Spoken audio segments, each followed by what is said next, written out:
Good afternoon, everybody. Welcome to the end of the week. Thank God it's finally here. It's Friday. What an absolute shit show of a week it has been. I mean, I don't even need to tell you guys what's happened. All you had to do is pay attention to the headlines. Everything from more riots, Antifa, BLM, George Floyd, Dante Wright. We now have another shooting in Columbus. The insanity goes on and on and on. But it's finally over for now, obviously. We know it's not the end. It's only the beginning as things continue to get worse around the country. But the least we can do today is go out, treat ourselves, have a drink, and forget any of it ever happened before we start the madness all over again next week. Today, I have a very special guest, somebody that I've been wanting to get on this show for quite a while now, and we finally made it happen, and she's here to help me kick off my new live, The Red, White, and You. Every day,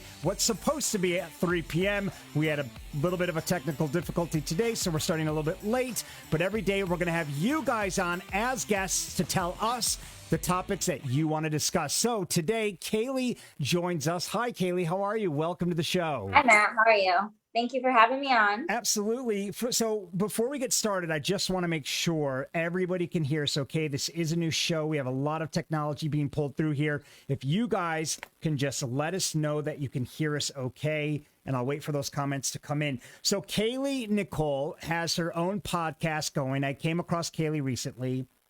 She has a podcast called Fire Me, I'm Conservative. And I've listened to Kaylee. She's on, I believe you're on Spotify, Amazon Music. What platforms are you on now? Spotify and Apple. Spotify and Apple. Okay. So it's called Fire Me, I'm Conservative.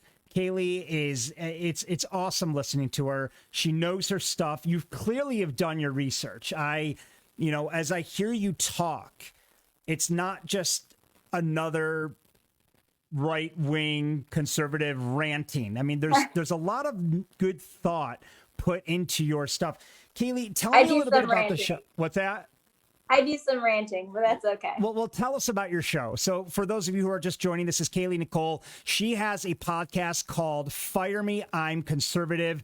And if you haven't checked it out, go to Spotify, go to Amazon and Apple, and listen to her. Type it in, you'll find her.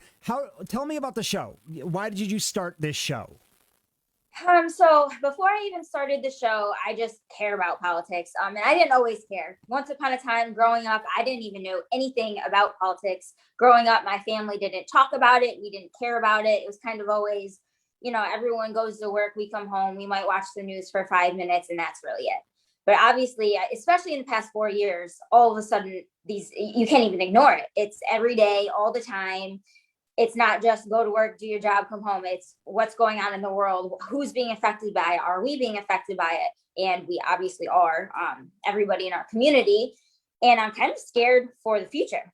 I want to have children. I want to, buy a house. I want all these things. And I'm like, well, I don't know if America is going to be America as we know it in 5-10 years. And it's very scary.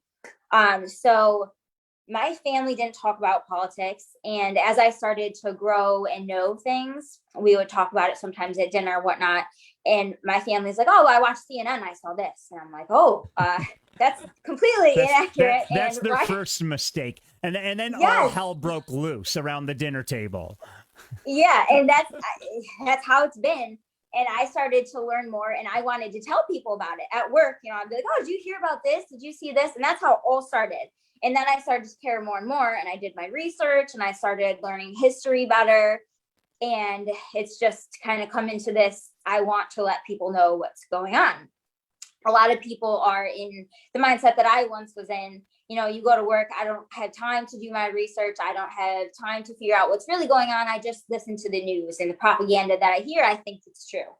And maybe once upon a time, you could take the news word for things, but that's not the case anymore. So I've kind of just taken it upon myself to do my part and try to spread the facts and the truth and what's really going on.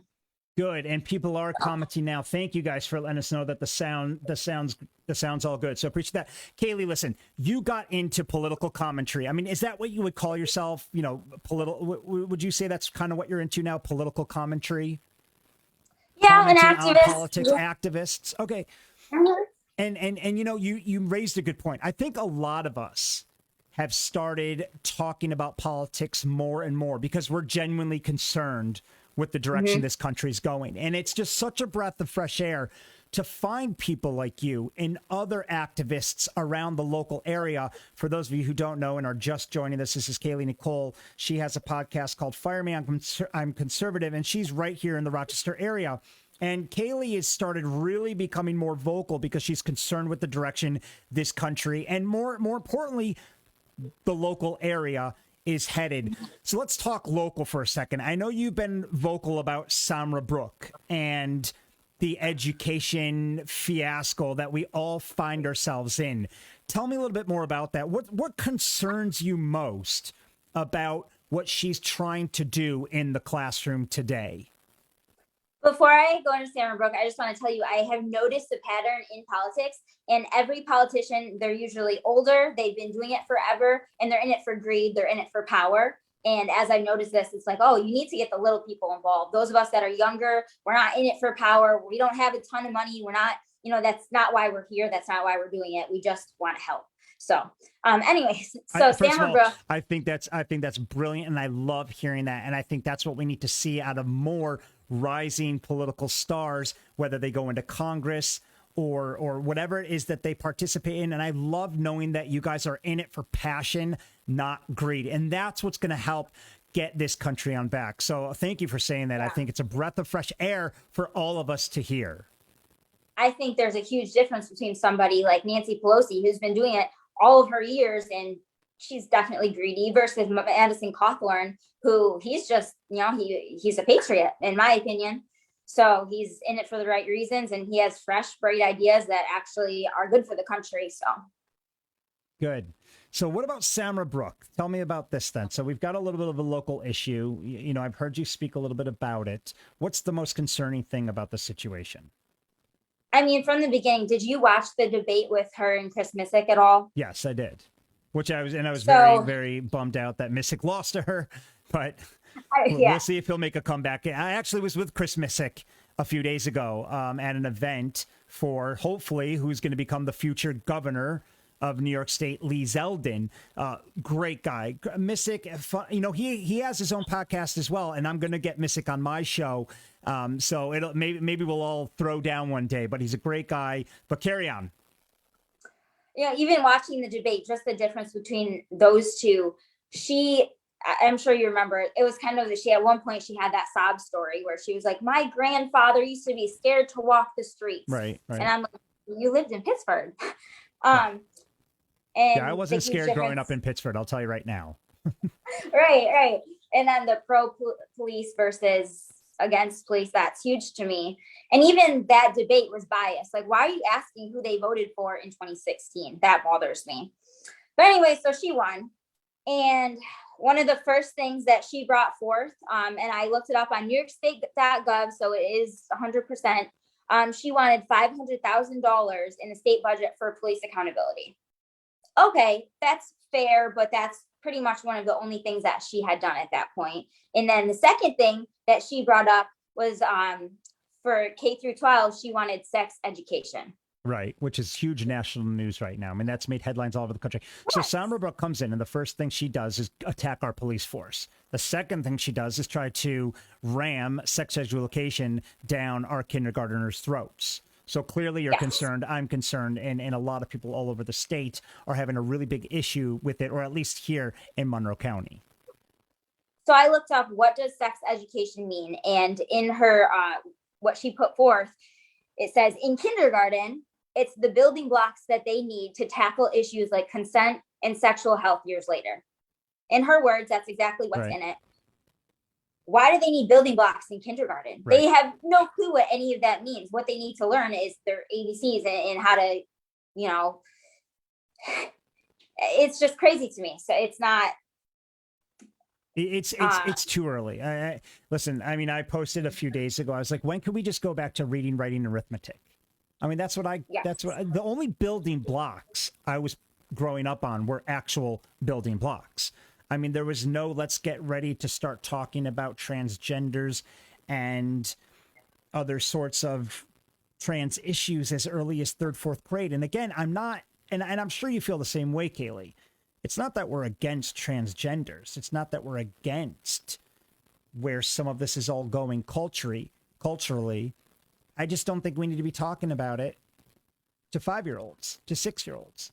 Yeah. Certainly. I mean, and as far as the transgender goes, if you're not able to vote, you should not have the choice to mutilate your body at that young age. You're not mentally prepared to make such a huge choice. I mean, I can tell you at 16, I don't even know what I was thinking about, but it certainly wasn't what to do to my body. And I'm certainly not in the same headspace that I was at 16 years old. And looking back, if I was allowed to make choices myself and not have my parents come and check me, I would probably not be in a good place at all.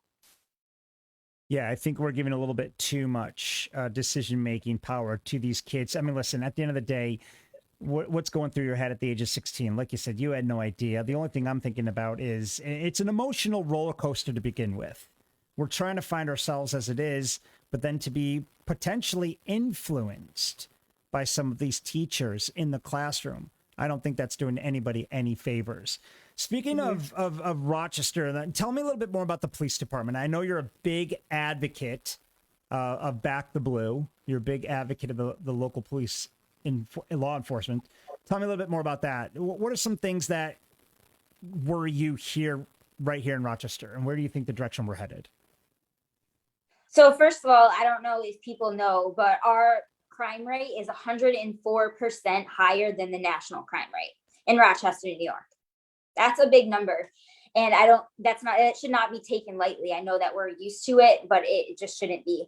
And most recently in New York State, they eliminated the cash bail, which allows more criminals to get out of jail. And have you heard about the discovery law? No, tell me more about that. So I just asked one of the members of the Rochester Police Department about the current laws that were coming in and what was making their job difficult.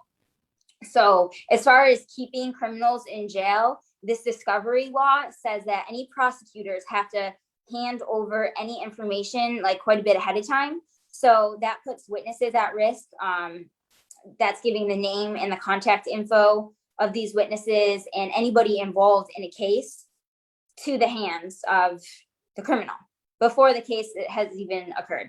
And these are just New York State laws, but that makes it much more difficult to keep criminals in jail, and it's putting people at risk as well. And we can thank Andrew Cuomo for that. Yeah, of course. But it almost sounds like they're tainting these cases before we even get to court. But I mean, are you surprised? I mean, this is the direction that we're headed, and we've seen this. I mean, look what just happened. Tell me what you think about this George Floyd case, as far as cases are concerned. Did you follow it closely? Do you have any thoughts on any of this? I mean, I think he did wrong. Obviously, like anybody who sees the video knows that.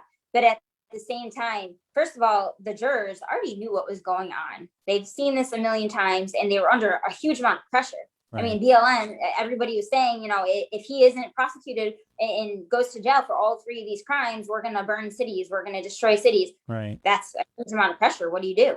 It's hard to say that the jury was unbiased with the amount of pressure and threats that not only they were getting, but the rest of the world was getting. I mean, it's hard to vote anything but guilty when everybody's screaming at you that you better do the right thing. Otherwise, you're in trouble. I mean, let's be honest. Their lives were definitely in danger, and I think they knew that.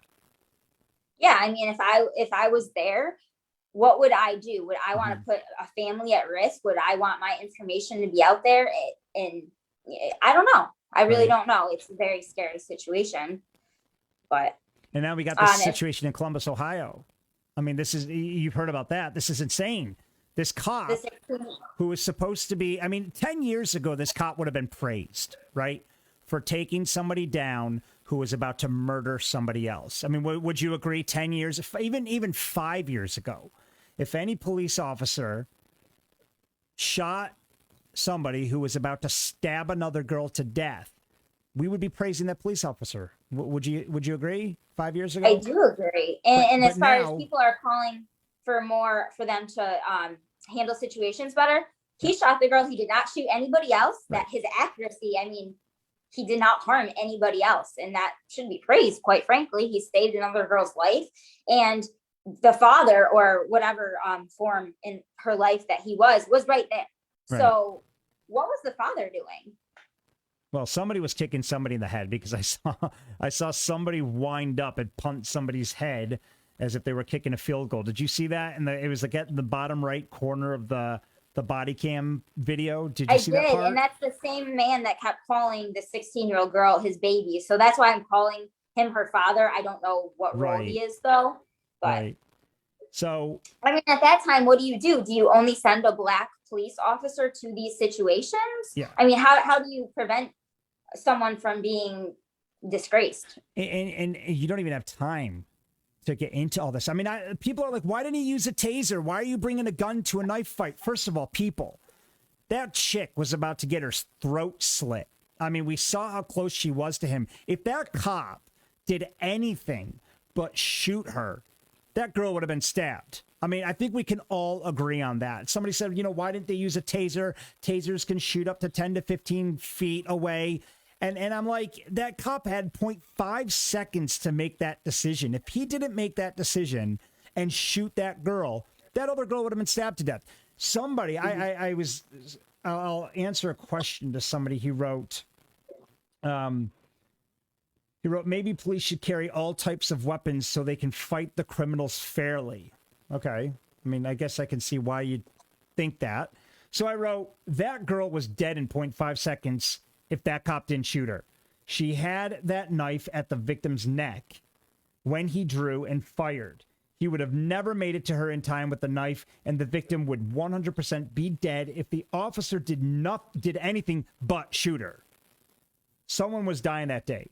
The officer guaranteed it wasn't the innocent girl about to be stabbed to death. I mean, that's my answer there, is if you did anything but shoot that criminal, I mean, we got to call her a criminal, right? Because she had a knife. She was about to stab the other girl. The other girl would have been dead. Absolutely. So why all the outrage? Why are we hearing more outrage? I mean, it's like it's never enough from the left or Black Lives Matter organization as far as all this is concerned. Well, I think BLM is being used by the left, and that's exactly why they're creating chaos in our country. Yeah, it doesn't help that CNN constantly keeps omitting facts either, and misleading and misreporting. Speaking of the left, one thing that I've heard you say in the past is Democrats do such a great job at sticking together.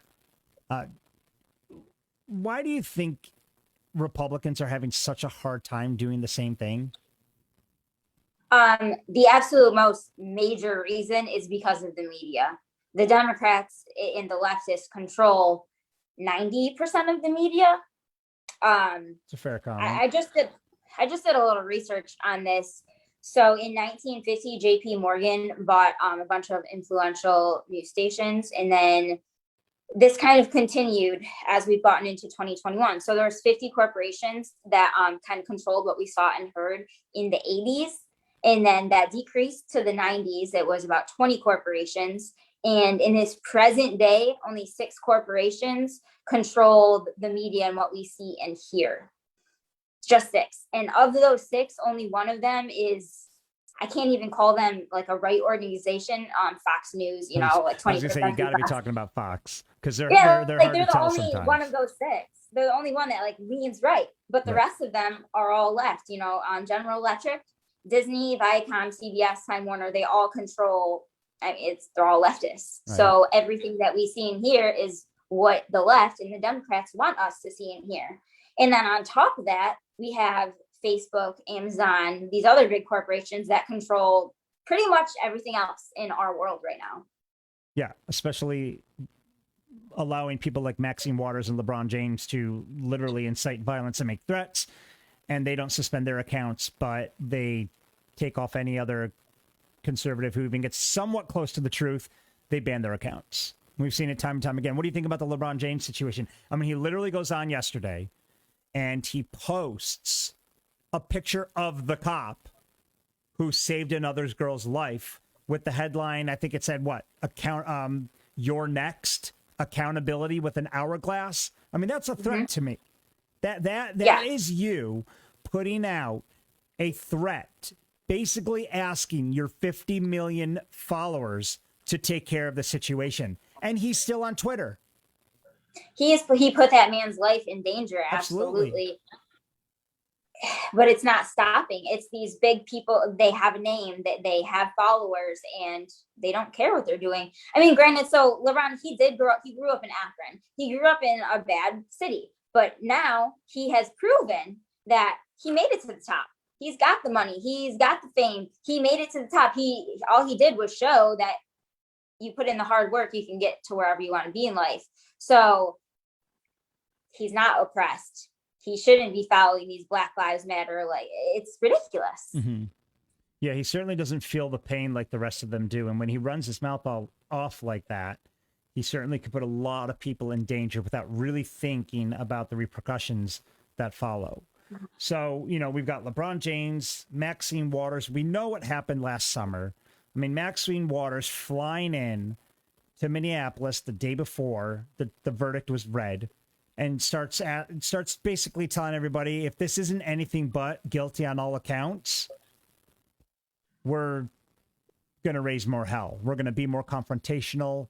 We're going to get more active. I mean, we all know what she meant. This is no different than the right trying to skew Donald Trump's words as far as the insurrection is concerned, right? I mean, this is when, same thing. He said, march to the Capitol peacefully.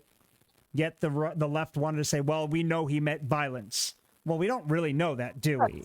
I mean, they're misinterpreting his words. They're twisting his words. But I think it was very clear what Maxine Waters had to say. I mean, she straight up said, we're going to get more confrontational. We're going to get more active.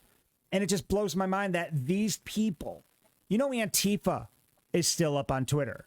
Did you know that? Antifa is their group, who are a violent anarchist organization, are allowed to have their accounts on Twitter. But the likes of James O'Keefe from Project Veritas, who has proof that the CNN technical director admits to CNN being a propaganda machine, gets shut down.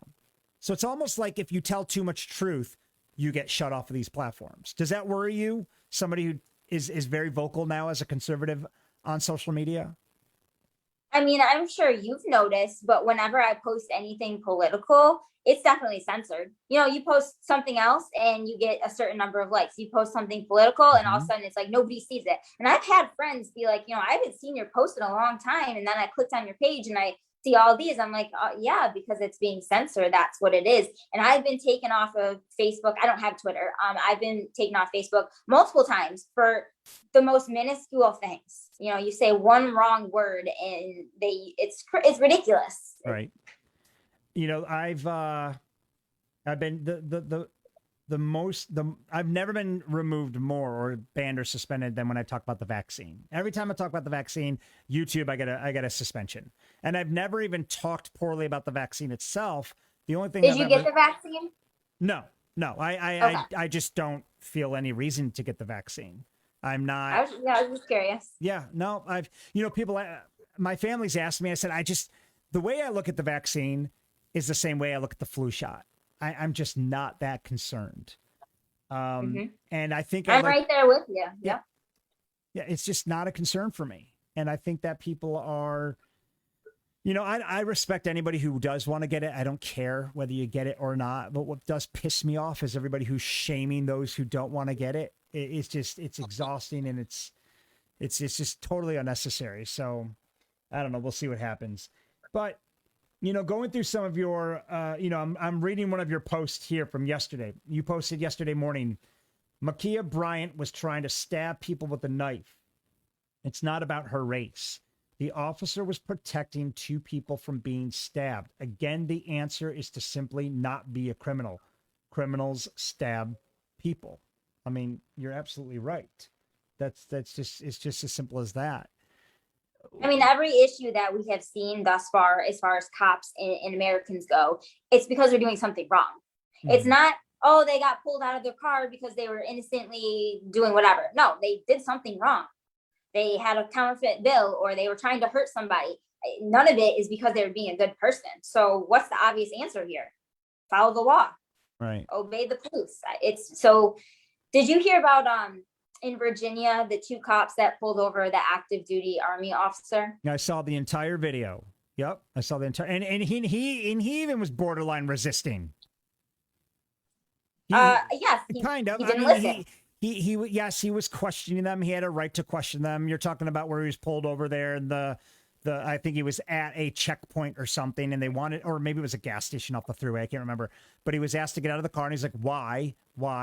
He was very polite about it, but I was kind of thinking, man, if you just get out, or if you just do what they say, this whole thing could be over a lot quicker.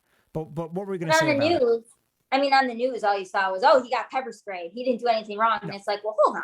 Watch the entire video, first of all, and watch them ask him to put his hands on the window and get out of the car. They asked him probably, I don't know, 20 times, 20, 30 times. Yeah. Yeah, and it's like, all you have to do is listen, follow the law. I mean, yeah. I mean, listen, the police, the law enforcement today, they're on edge to begin with. They're already skittish. They don't know who to trust. I mean, listen, just because you're in an Army uniform doesn't mean you are, in fact, in the Army. I mean, the world's a crazy place today. Everybody's trying to impose as everybody else. These cops are being executed point blank from behind out of nowhere during calls. I mean, they're being set up. So in every year prior, about double the amount of white people have been shot by cops than black people. And they keep victimizing, they keep saying, oh, it's cops against black people. And that's not true at all. Look at the numbers. I mean, double. In 2020, 457 white people and 241 black people. That's just about double. So Why are we victimizing only one race? And why are we making it about race? It's not about that at all. It's not. And obviously they want to play to the narrative. And to be honest, I had a conversation with somebody yesterday. I posted on my wall, and I just want to look this up because I think it's very important to tackle. My answer basically had to do with the media. So yesterday, and I don't know if you saw this, but I posted, let me look this up because this is a good one. And there was a lot of controversy in this. Oh, I said, I was kind of being sarcastic because I was very annoyed. And I wrote, please pray for Makia.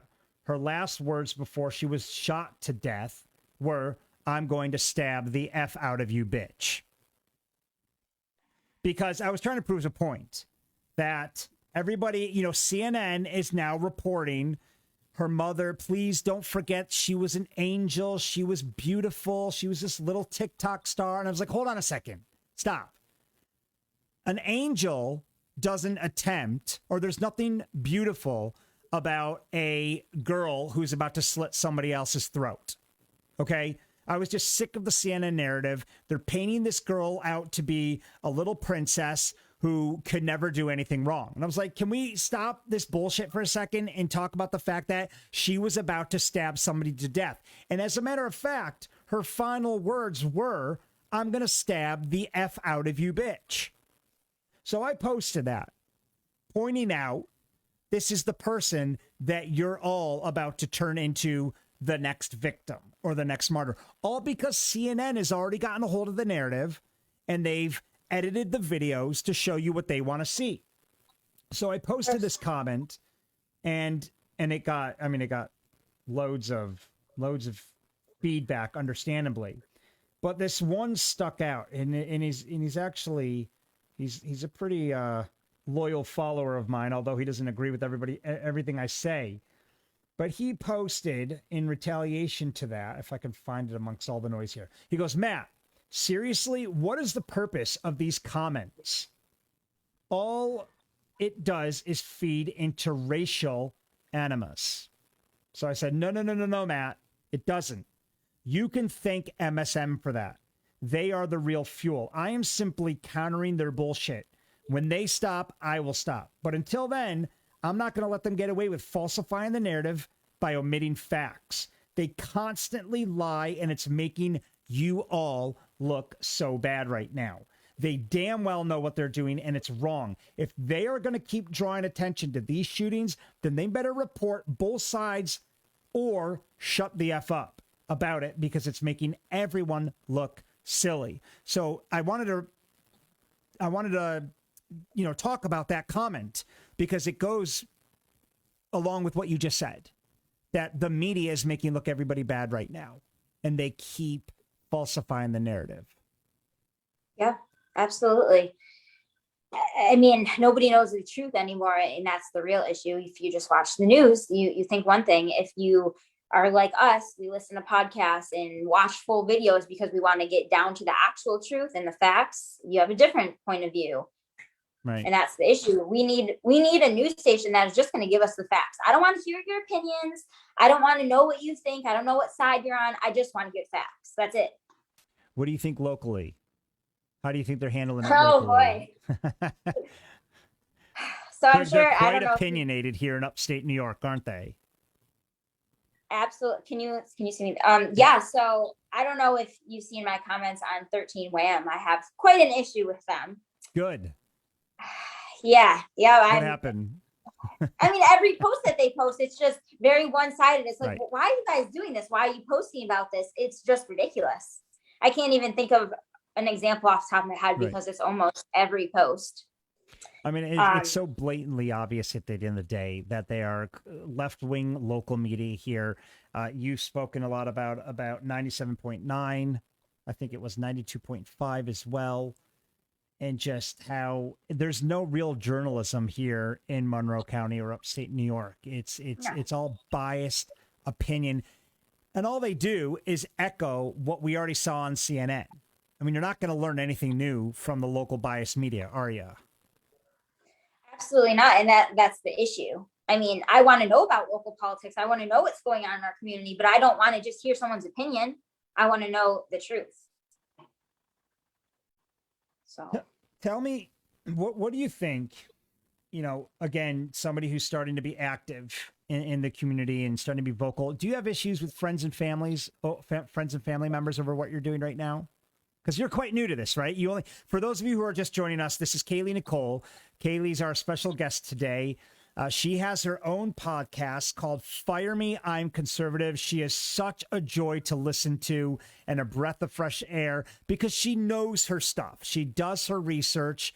She's got her information down to a T. And if you guys haven't checked her out, you can find her on all the major platforms. But tell me the main two that you're on. What show can we find this on? My podcast is on Apple and Spotify. Apple and Spotify. So she's on Apple and Spotify, and the show is called Fire Me, I'm Conservative. If you guys haven't checked her out, you got to check her out. So you started doing this. You started political commentary. You started getting into activism like so many young people are doing today.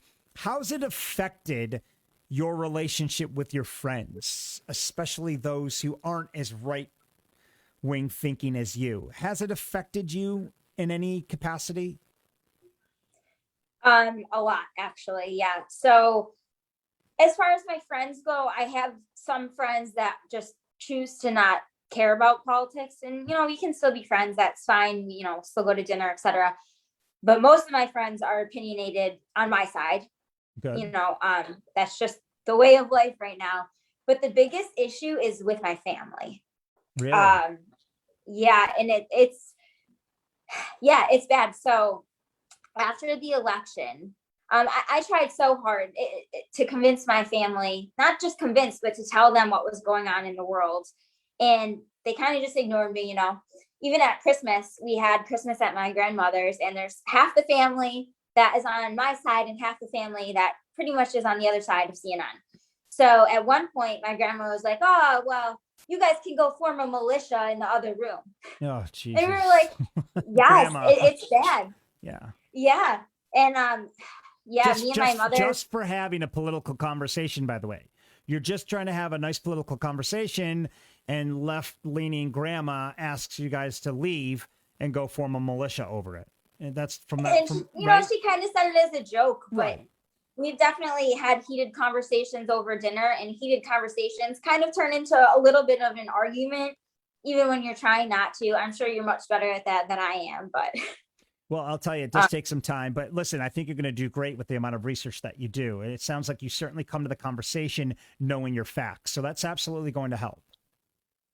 yeah, I mean, especially around election time, a lot of family members, et cetera, everyone's like, I don't like Trump. I don't like Trump. And it's like, okay, but let's not focus on tweeting and how he talks. Let's focus on what's going on, who the opponent is, what he's actually passed. I mean, and that's what people don't want to look at. So I'm hoping that in 2024, we can have somebody who isn't quite as confrontational, doesn't make everyone so angry, but still focuses on America first and same issues. Do you think you'll ever get into politics yourself? I mean, it's hard to say. I mean, my career is in healthcare, which is completely separate. Right.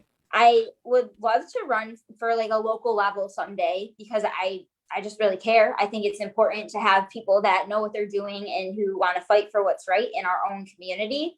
So we'll see. Joel says, I'm just going to read some comments here of people that are chiming in on the feed today. Guys, thank you so much for tuning into us Friday afternoon. The week is over. I hope everybody has, first of all, it's supposed to be beautiful this weekend. So go out, get yourself a drink. Let's forget this insane week ever happened. Joelle says, I have family members that won't speak to me anymore. People can't agree to disagree anymore. Joelle, I am right there with you. And Kaylee, I'll tell you, one of the hardest things about getting into political commentary, regardless of whether you speak on behalf of the left or the right, is that you're going to lose a lot of family and friends. It's absolutely going to come with the territory. And if it's something that you're really passionate about, it's just the nature of the game. Most of my family doesn't talk to me. I have coming from the upstate New York area, which I'm sure most of my viewers can agree, it's a very, very deep blue county. I mean, I don't think it gets any bluer here in Monroe County. I mean, New York State is super liberal to begin with. Monroe County takes that shit to a whole new level. I mean, we are deep blue, left-leaning state here.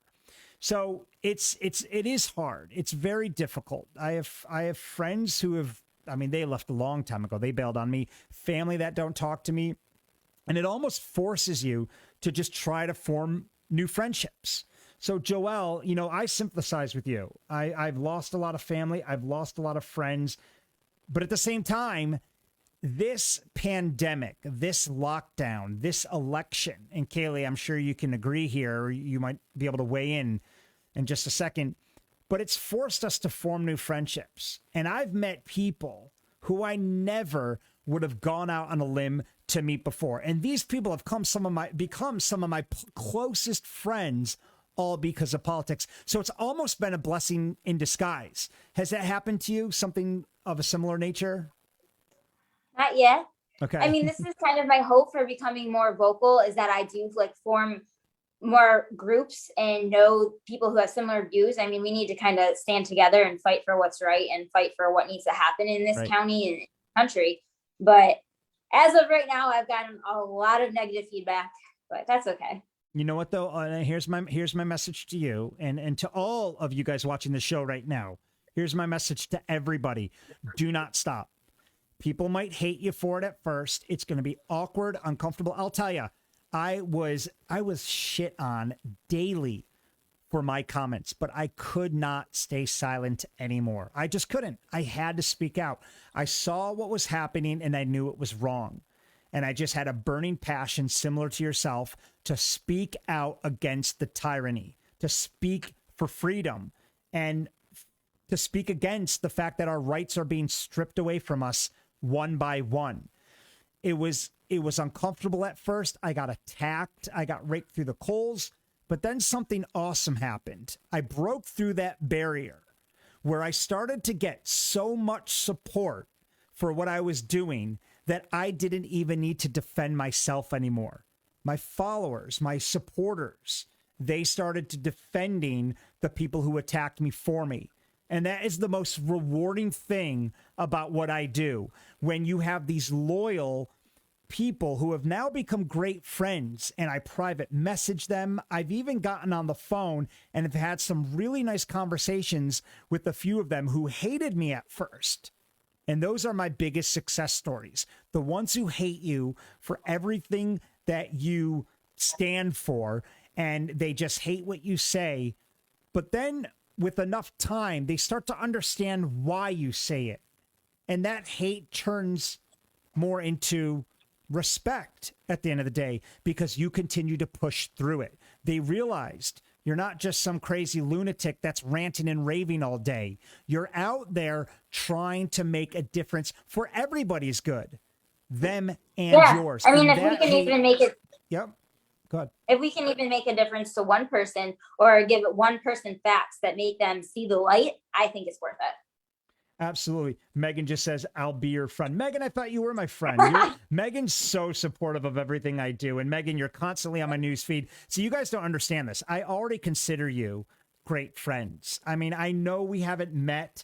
I know my audience continues to grow. And Kaylee, you're going to see this a lot as your podcast grows too. But you're going to start to think of these people as friends because of how much support they give you. And it's a really nice feeling. So I know Megan's kind of joking around right now, but I see Megan and other people constantly showing up to back and support what I do. And I do consider them great friends. So Kaylee, who do you look up to as a conservative commentator? What's that? Who do you look up to as a conservative commentator or anyone in the conservative world? That's a great question. The reason I got into this was because of Candace Owens. Love her. Yes. She's got to be my favorite. She's my Candace Owens and Ben Shapiro, my two favorite political commentators. And they are the reason that I'm doing this today. How about yourself? Oh, that's a tough one. I mean, I think President Trump, he started the whole America First, and that kind of made everyone wake up a little bit. I love Candace Owens as well. And right now I really love Graham Allen. I look up to him a lot. So well,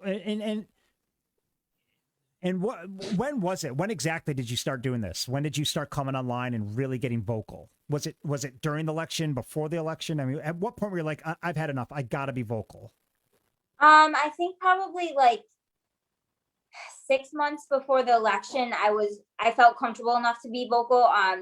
About a year before the election, I was very nervous. You know, when BLM first started happening, anytime you would come out against the opinions, people are coming after you. You know, you were getting threats online. They'd be like, "Oh, I'll go to your job and I'll get you fired because your opinion is this." And I actually did have it happen to some of my friends where HR would go to them and be like, "You had this opinion online and we don't like it." Isn't that disgusting? That was very scary. Disgusting. It was very scary to me. So it took me a little bit to be like, you know what? I don't care. You know, if somebody wants to fire me, go ahead. Like, I have my opinions. I'll go work for somebody that likes my opinions or wants to have me as a worker. Like, I don't care anymore. So I'm guessing that that's where you came up with the title for your podcast, Fire Me, I'm Conservative. Yes. Which I love, by the way. I freaking love that. So you're at work and your colleagues start to come out against you. They go to HR. They don't like what you have to say. And you've had enough. And you said, you know what? The hell to all of you. The hell with this job. Fire me. I'm conservative. Take it or leave it. Yeah. That's awesome. What a great story. And I love that title, by the way. And I think it's going to do really, really well. So cancel culture. Okay. Speaking of which, you know, essentially they're trying to cancel you. I mean, nowhere is safe anymore for conservative minds. Nowhere. Facebook's not safe. The workplace is clearly safe. A family gathering is now not safe. It almost feels like the whole kind of world or the whole country is ganging up on us. And you've now experienced that in the workplace. What's the most kind of frustrating thing for you as far as cancel culture is concerned? What's really pissing you off and keeping you up at night over cancel culture? Mostly right versus wrong. It's not, they're canceling you because you have an opinion. It's not because you're wrong. You can tell them the facts. They just don't like it and they don't want to hear it. And that suppresses your freedom of speech. And that's what's scary to me. Why don't more people How far does that go? And why don't more people see this? Why is it that the only people who are concerned about this are conservatives and Republicans? Why aren't our Democratic friends equally as concerned about their freedom of speech as an American? It's not like the right conservatives are Americans and the left are from a different country. I mean, we're all American here. Why do you think because I can't get my head around this. I think this all the time. Why is it that conservatives and Republicans seem to be the only ones fighting for our freedom today? Honestly, I think a lot of it has to do with media. You know, those of us that are on the right side, we woke up, and now what do we look at? We listen to podcasts, we listen to talk radio. I mean, rest in peace, Rush Limbaugh, but there's many others, you know. And I think we actually research, and we are trying to find the things that Google is blocking out. When you type something in, it doesn't come up on Google. Mm-hmm. You know, we have to do further research and go on DuckDuckGo and do these extra milestones that the average person doesn't do. Yeah, absolutely agree. And a lot of people have jumped ship to now DuckDuckGo, Telegram. I mean, no, like I said, nowhere is safe on these left-wing social media platforms. And it's absolutely disgusting. And I posted this morning because I just can't believe how out of control it is. I said, the fact that LeBron James still has a Twitter account goes to show just how disgusting and hypocritical these left-wing social media platforms are.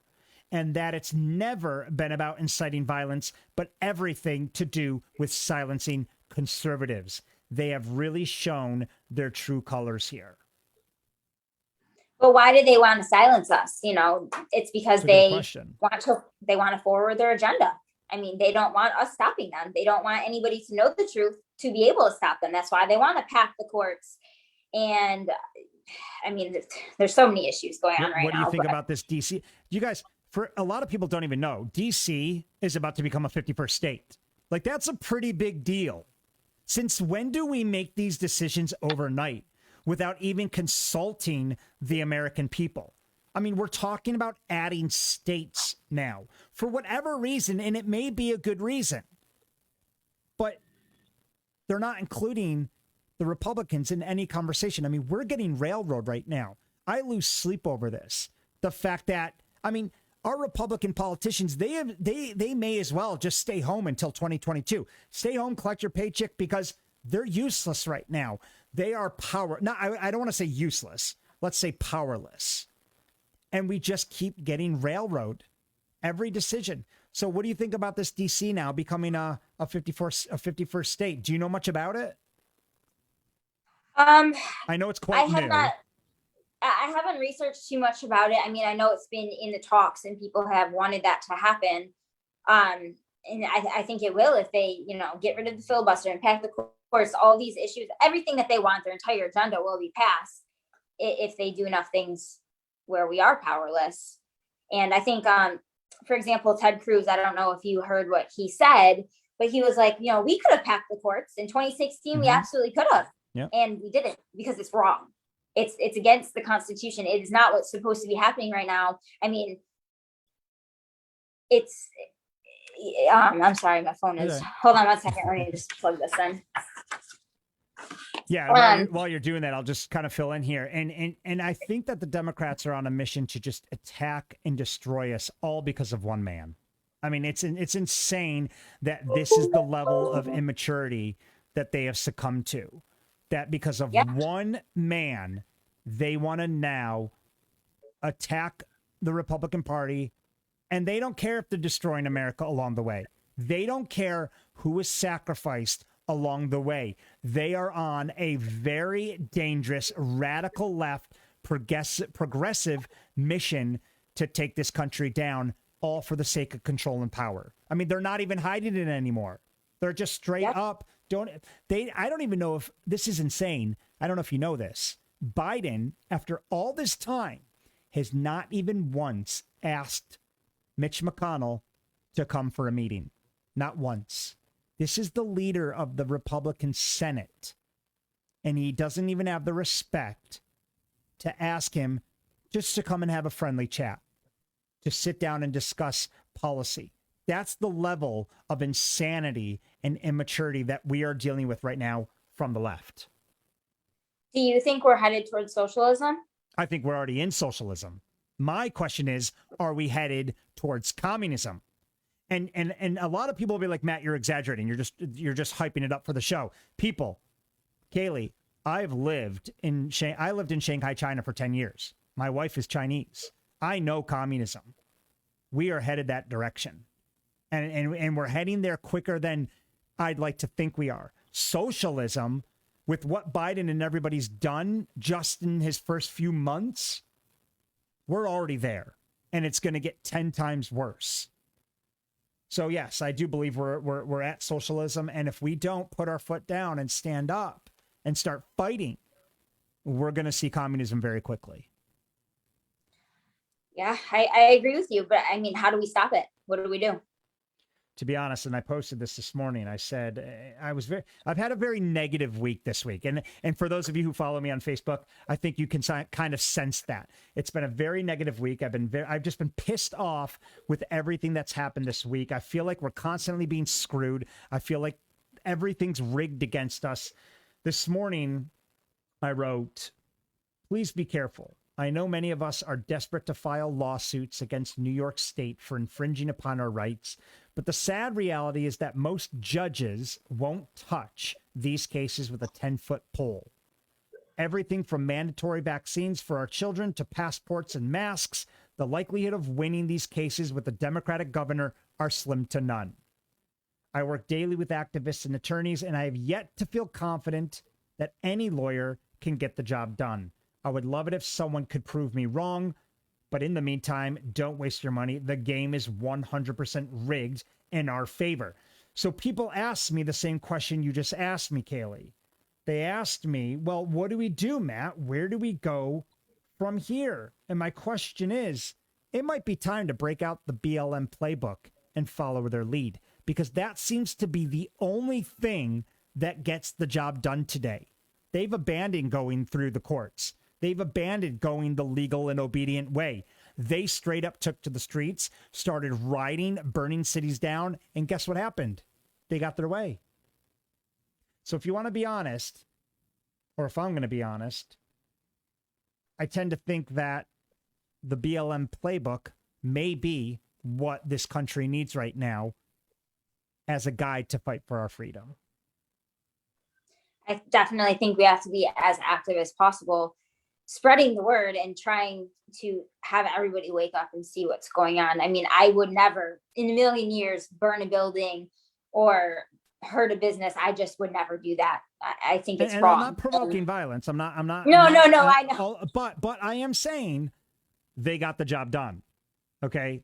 And no, I don't think we need to take it as far as burning buildings down, but I do think people need to start rising up and getting a lot more vocal and stop leaving it to politicians who clearly are not getting the job done. I mean, look at New York State. When's the last time you've even heard from a Republican congressman or a congress member or a senator that's really gone out there and fought? We don't have any. Where are the AOCs of the Republican Party? They're in other states. We don't have any. Colorado's got Lauren Berber. Do you follow Lauren? Yes, I love her. I was going to say, I would imagine you'd love Lauren Berber. Lauren's great. Mm-hmm. We've got Jim Jordan over in Ohio. We've got Ted Cruz down in Texas.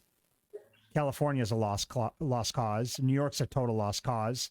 But they're very far and few in between. So one of two things I think needs to happen. We either get out there and do the politician's job for them, and trust me, it's not going to be pretty, or we look for younger, fresher, more aggressive, active, rising stars within the political ranks who are in it. And on the other side of things in New York, we have AOC, right? Right. I hate her. Can't stand her. I think she has no business being in politics. She's an absolute idiot. Did you see what she said the other day? Did you see what she said the other day that I posted on my wall? Yeah. I don't know if I saw your post, but I'll read it to you. This is so freaking good. I'm sure a lot of people saw it. AOC does this press conference the other day, and she says this: the trampling of racial justice is a cause of climate change because we are allowing folks to deny ourselves human rights. I was like, it doesn't make any sense. No, of course it doesn't make sense. It's the most asinine thing I've ever heard. The trampling of racial justice is a cause of climate change. AOC, what the hell are you smoking? I mean, but why is she popular? You know, people like her because she was a waitress. She was normal at one point, right? And now she's big on social media. So people like her, and she reaches this younger population that thinks they know what they're voting for. But I mean, we need more people like that for sure on our side. but not as Do you think clueless. Candace would do well? A lot of people want Candace Owens to win to run. Now they want I her. do. She even just I dropped mean, mention of maybe running for governor here in New York State. What do you think about that? Honestly, I love her as a public figure. I love her as a political commentator. Personally, I'm not sold on her as a politician. What do you think about Candace running for office one day? so I did hear that she's taking classes, history classes, and she's being taught more, and I think that's great.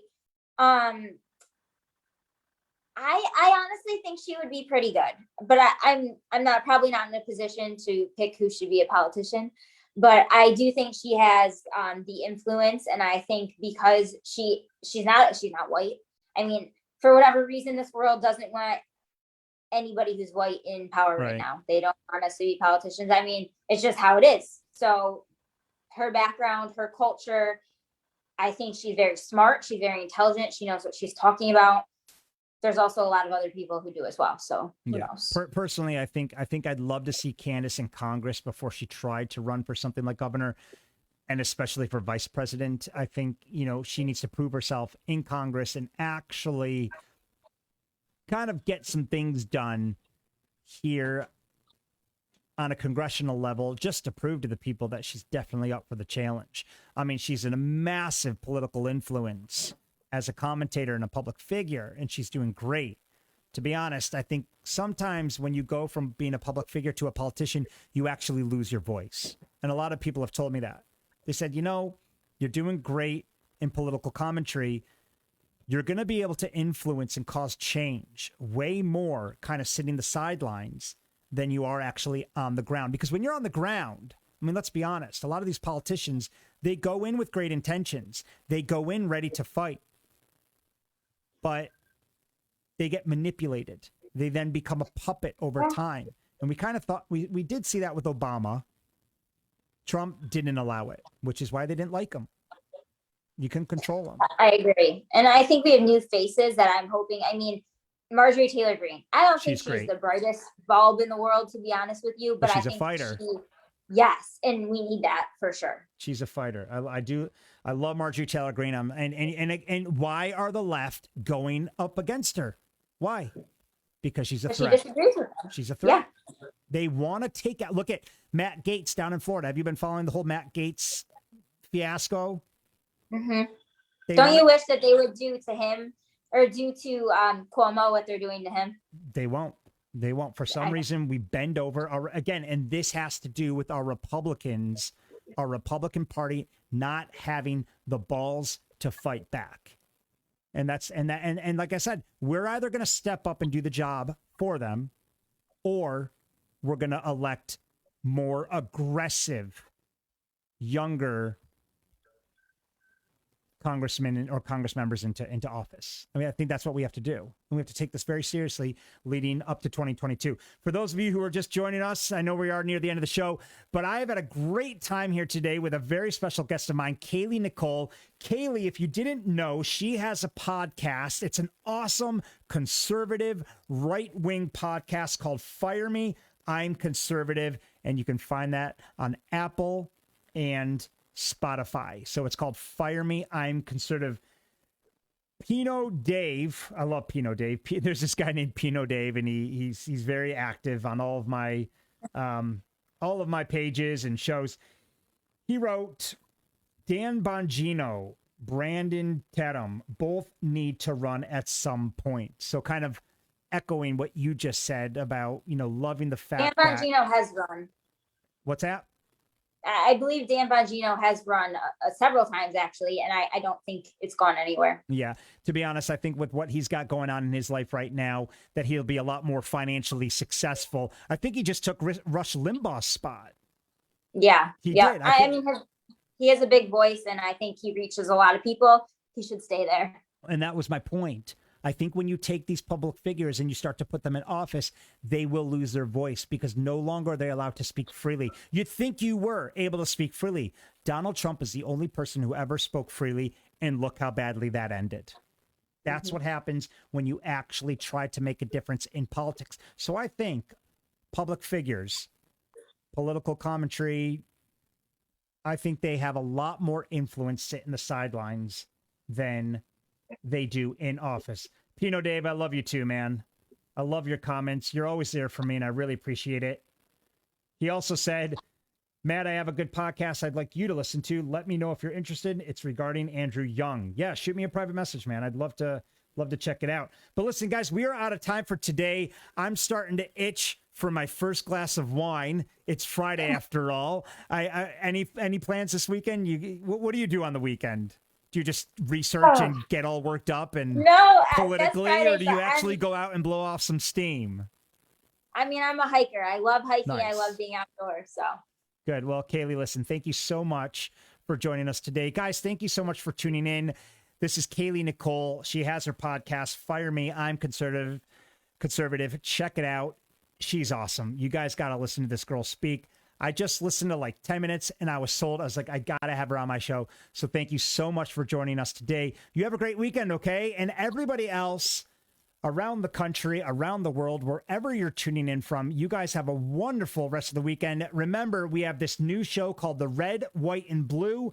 The Red, White, and You, and it's all about you, and I want to have you on as a special guest. If you want to be on this show, email us at support@youmadeitpolitical.com or drop a comment in any of these live videos and saying, I want on your show. I'll ask you to private message me a topic and I'll let you go for an hour and talk about anything you want to talk about. Thank you guys so much for joining us. Kaylee, thank you again. Have a great weekend, everyone. have a good